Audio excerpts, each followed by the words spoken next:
What do we want to put into the trade space at the moment, Sam? There's been so much happen during the week. Do you want to pick a couple? Yeah, let's have a niche focus on the trade updates for this week. So Cam Zurhaar will stay. They're negotiating at the moment at North Melbourne. This is a big re-signing for them because his head had been turned to some degree by Essendon and others. He had a contract on the table since June. Obviously, at that stage, there was all sorts of doubt over David Noble. Then there was all sorts of doubt about who's going to be coaching. Now they have a coach, and a bloody good one. I think it's going to be a 2-year deal for Cam Zurhaar to stay at North Melbourne. And this is further to what you detailed during the week of what the Clarkson effect was always going to be. Indeed. So that's the likes of Cam Zurhaar. That's the likes of Todd Goldstein. We'll wait to see what happens with Jason Horne-Francis now as well. With Adelaide, it should be said their attention turned elsewhere in the form of Isaac Rankin. So all these things in place at the moment with North Melbourne, not just those who will stay, but those who might come. Essendon, it should be said, are trying to bring in players at the moment, Gerard, without a coach, without a CEO, with an arm tied behind their back. So it must be incredibly hard for them. They missed on Zurhaar, they missed on Rankin, they missed on Brayshaw, Dunkley historically, Bobby Hill, Curnow they had a crack at this year as well. There's some speculation around, well, they're going to ask the question, probably 17 clubs are going to ask the question of Harry Mackay, but there's no doubt at all from a Carlton perspective that he's going to stay on a long-term deal as well, and that will be a big one. Tim Taranto, my expectation is that he'll put in a trade request to Richmond in the coming days. Now that the Tigers are out of the finals race there, my expectation is this will happen really soon. So GWS wanted to keep him. They offered him a 2-year deal. They offered him a 4-year deal, a range of options. He was the one amidst this very targeted, I suppose, not a salary dump, but an easing of the pressure on their salary cap, that he was the one they wanted to keep. I think Hopper will depart. I think Tanner Bruin will depart as well. This was the guy they wanted to keep. I think he's a nice fit at the Tigers, and we spoke about it earlier. Presti's injury, Jack Graham's injury left them really skinny in there. He'd be a really nice fit at his age too for the Richmond Football Club. Another midfielder, though, Tom Mitchell. Let's talk about him. Brownlow medalist, weighing up a trade request that would see him join a third club. Long rumoured, long speculated, but now real. And I think if the right suitor emerges and the deal is right from a trade perspective, then this move will absolutely happen. There's been sightings, Gerard. There's been St Kilda sightings. There's been Essendon sightings, quite a few cafe sightings in recent times that we've struggled to establish, unfortunately. Year to run on his contract, but steadily phased out in that midfield, which I think interesting, some concern on his disposal. And then they've got that next generation of player coming through that Sam Mitchell really wants to foster as well. So I think Essendon would have to ask the question there. It just makes sense given the sort of player that they've been after. St Kilda would surprise, but if he's up for grabs and he's on the market and the deal's right, then you get a pretty bloody good player, I would have thought. So what do you think Tom Mitchell's, what's his worth to the varying tiers of clubs? The ones that are in hot contention, I imagine you can only bring him in if you don't have a like-for-like player in the midfield. Exactly right. If that's what you're missing, is that in and under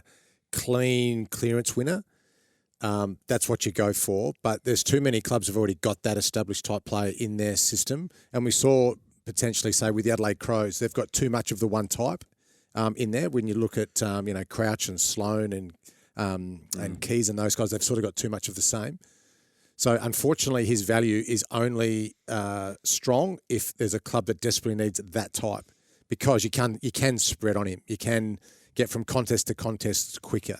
So you need to chase him if that's what you need. He's an in and under ball winning magnet that can get spread on. You must have the complementary pieces in place already. What do you think of the idea of Clarkson bringing in a set of established players into North Melbourne to complement the talent acquisition that's going on, Luke? I've got no doubt he will. He'll bring in blokes that he knows, he trusts, and who will have a selfless mindset to teach younger guys at the North Melbourne Football Club. So whether it's blokes he's coached before or blokes he's had stuff or had relationships with in the past.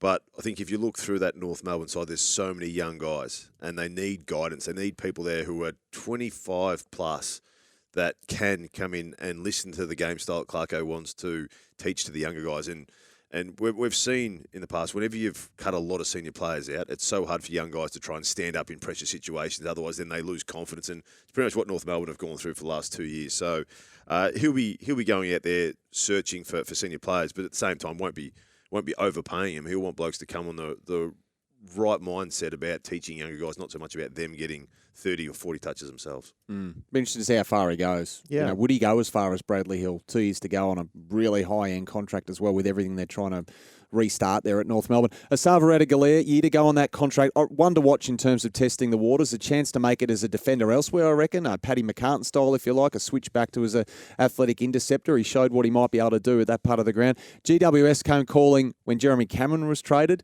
and the Cats famously said, get stuffed. I wonder now whether enough water's gone under the bridge where Esava will be looking just to play football, to be honest. Been frozen out at Geelong, of course, with the depth they've got there.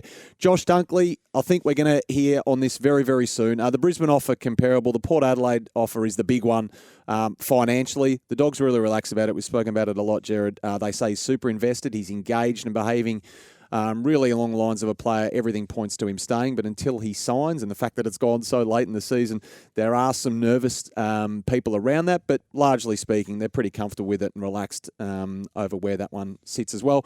And then there's so much we already know with Collingwood, the Dan McStays of the world, Bobby Hill, Billy Frampton as well. So it's going to be a busy trade period. Do you think when we ring the trade bell on Tuesday, Darcy Parish will be in our conversation? Yeah, he did get raised, didn't he, last week? A bit of We've got scuttlebutt some around us. intriguing emails for the trade bell to go through on Tuesday. I think we will have, though, in all seriousness, a bit more of a definitive position on a couple of players, particularly next week, and some of the big ones as well. So I'm looking forward to the trade bell next week. How far have you got Brisbane with Dunkley? I think if they're going to bring in Ashcroft this year, then they've got Neil, McCluggage, Berry, Bailey, who they want to push through there. Is it going to be the same issue as what they have at the Bulldogs with Dunkley, with just too many that they want to push through? Can't answer why they go after players. That's where my limited qualifications certainly leave the room, Hodgie. Only that the offer, it's not a blow your hair back offer financially in terms of they haven't blown the Dogs out of the water with it, but they've expressed an interest for sure.